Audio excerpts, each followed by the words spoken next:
counting down the top 10 most valuable and historic DC Comics of the year 1959. This was a major big year for them, bringing back some of their classic Golden Age superheroes with new versions, definitely booming the Silver Age. With titles like this in 10th place, Showcase number 23, featuring the second appearance of the new Silver Age Green Lantern. We've got Gil Kane cover and art. This is the number 10 book of the year for DC. It also ranks 38th most valuable DC comic of the entire decade of the 1950s. Print run estimated at 213,000 copies. On the CGC census, you can see there are now 336 copies graded in all grades combined. There are only 4 super high-grade copies ranking 9.0 or higher on the census. Heritage Auctions has sold 123 copies of this book in the last 2 decades. Using the Overstreet annual price guide, we can see the growth year by year and in all grades. We can see that in low grades, it's been a nice steady mover. The book has not yet doubled in the last 15 years, but in higher grades, the book has more than doubled in raw, high-grade condition. And on the CG census, looking a little bit closer, the highest graded copy in the world is a 9.4, followed by 2 9.2s. The number 9 most valuable book of the year is Flash 110. This is technically the 6th issue of the title being relaunched, starting with 105. So issue number 6, or better known as 110, is the first appearance of Kid Flash, who is Wally West. Wally would later become The Flash. This is the first appearance of the villain Weather Wizard, and we have Carmen Infantino artwork. Number 9 book of the year and 28th overall of the decade. Print run estimated at 298,000 copies. Looking at the CGC census, a lot of copies graded on this title. Almost 500 copies graded, 13 super high-grade copies, and Heritage has sold over 100 copies. In the Overstreet price guide, lots of demand for Flash, and you'll see that over the last 15 years, the book has more than doubled in price in even the lowest grades, and in high grades, the book has gone up 3.5 times. On the census, the highest graded copy is a 9.2, and there's actually 4 copies with that grade. Number 8 of the year is Brave and the Bold, number 25. This book has not always been a major expensive book, but it features the first appearance of Suicide Squad, and ever since they've had those Suicide Squad movies made, this book has skyrocketed in price. It's number 8 of the year, 27th of the decade, Ross Andrew cover and art. On the census, you can see numbers have drastically jumped. There were only 10 copies graded at all a decade ago. Now we have 267 copies on the census. There are only 2 super high-grade copies of this book. Heritage has only sold 38. And also looking at the Overstreet price guide, you can see demand, and the hype news for the movie came along around 2014. Prices have really skyrocketed. Due to that fact, this book has been a huge profit maker if you had bought copies over a decade ago, because even in the last 10 years alone, the book has gone up 9 times in price in lowest grades, and also 9 times in higher grades. Huge profit maker. Now $8,900 for a high-grade raw copy. On the census, there are 2 9.2s of this book. Next on our list is Flash 106. This is the 2nd issue since they relaunched the title with the original numbering, so you could call this number 2. It's the first appearance of Gorilla Grodd and the Pied Piper, plus part 1 of the Grodd trilogy. Carmen Infantino cover and art on this book. It's considered scarce, according to the Overstreet price guide, ranked 7th of the year and 24th of the decade. Print run estimated at 298,000 copies. On the census, again, numbers definitely growing for all Flash titles. Now 347 copies graded, but only 8 high-grade copies. Heritage has sold 95 of this pinkish red background cover. Comics were still 10 cents at this point. Using the Overstreet price guide, again, decent demand. The book has more than doubled in low grades and more than tripled in high grades for raw copies. And on the census, there is a 9.4 and a 9.2 of this book in existence. Number 6 of the year is a major key book, Our Army at War, number 81. It's the 2nd most valuable Silver Age war genre comic ever. Features Sgt Rocky of Easy Company. This is the last Sgt Rock prototype, but this book used to be considered the official first appearance of Sgt Rock, but as people have analyzed the storylines more, they've come to realize this is really a prototype, which is very similar to the official character that debuts in issue 83. Print run estimated 172,000 copies. Number 6 of the year, 21 of the decade. On the census, still a rare book. War comics are tough to find, especially in high grade. We have 157 copies graded, but only one 9.0 or higher. Heritage has sold 43 of this dark purple background cover. Now, prices have really stalled ever since people have decided that a different issue is the official first appearance. So this book is not moving like it used to, but it's still a very expensive key book. Last 3 years in a row, it's been stalled in all grades. But still, we're at over the $10,000 mark for this book. And on the census, the 9.0 is the highest graded copy. Number 5 of the year is a major key Batman book, and this also has not been a major key for too long. It's only in the last few years, we'll point out here in a moment. It's the first appearance and origin of Mr. Zero, also known as Mr. Freeze, who appears on the cover with Batman and Robin. And this issue also contains a full-page ad for Flash 105, a major key.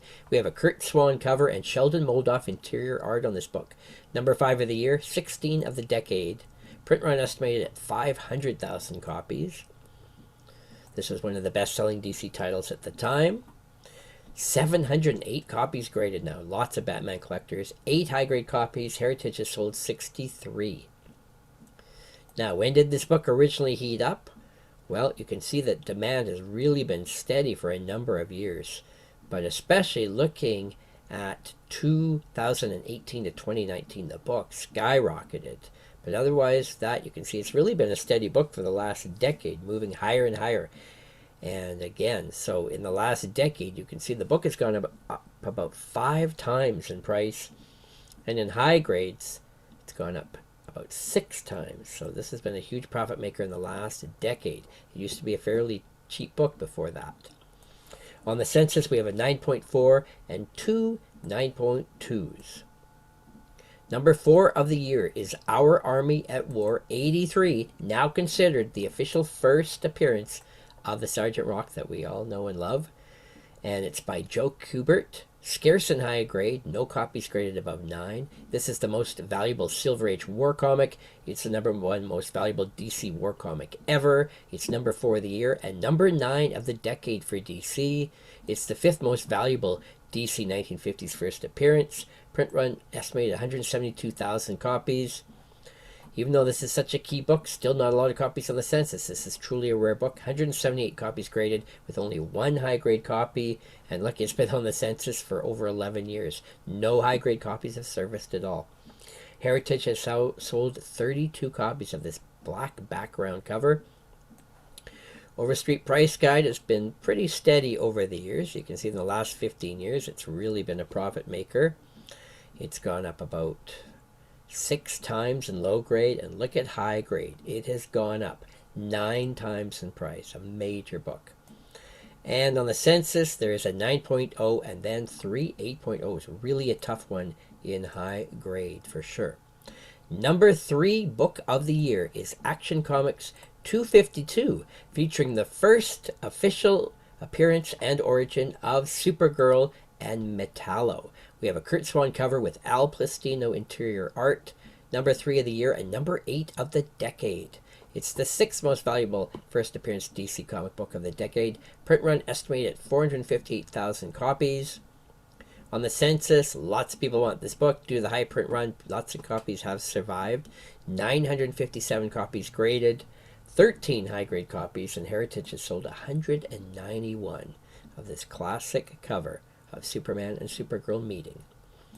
In the Overstreet price guide, demand has also been super strong. In the last 15 years, the book has gone up 5 times in price, and in highest grades raw, an incredible 10 times growth. Consistent mover all the time. On the census, there are 4 9.2s and an incredible 9 copies grading a 9.0. Number 2 of the year is Flash 105. This is the relaunch of the title after almost a decade, and therefore this is, in a sense, a number 1 issue, but they didn't call it number 1. They just kept on with the original numbering, so we get issue 105. Now, this, after having 4 tryouts in the title showcase, he finally gets his own title, and so many people would actually consider this the first true Silver Age superhero comic, when a superhero really branches out and gets their own title with a new character. Of course, this is not the original Flash. This is a new Flash, so we call him the Silver Age Flash. It's the number 2 book of the year and 5th most valuable DC comic of the entire decade. Print run estimated at 298,000 copies. We have Carmen Infantino cover and interior art. It's also the first appearance of Mirror Master, and we get the origin of Flash retold as well. We have 612 copies graded by CGC with 13 high-grade copies. Heritage has sold 162 of these. Yellow background cover. In the Overstreet price guide, this one's been a bit of a slower mover due to always being quite an expensive book. So this book has not even doubled in the last 15 years. And it's just always been a pricey book. But in higher grades, we see a lot of movement. It's more than tripled. Now a $34,000 book. On the census, we have 4 copies grading 9.4 and 2 9.2s. And by far, the big Kingpin book of the year, the most valuable and historically important DC comic of 1959, Showcase Comics number 22, featuring the first appearance of the Silver Age Green Lantern, Hal Jordan. Now, this book ranks number 1 of the year, even number 2 of the entire decade of the 50s for DC. Print run estimated at 213,000 copies, almost 1,000 copies graded by CGC, and only 6 high-grade copies. Heritage has sold 164. In the Overstreet price guide, constant steady movement every year for this book. And again, in the last 15 years, you can see the book has gone up 3.5 times in lowest grades, and in high grades, look at it skyrocket from basically $9,000 to $58,000, and it just keeps going. This is one of the ultimate DC comics to own from any era. And on the census, we have a 9.4 and a 9.2. Now what we're going to do, let's compare these 10 books on the CGC census, look for trends, patterns. The book with the most copies graded is Showcase 22 with 976, followed by Action Comics 252 with 957. On the low end, the war books proving how rare they are, Our Army at War 81 still has only 157 copies on the census, regardless of its super high price tag.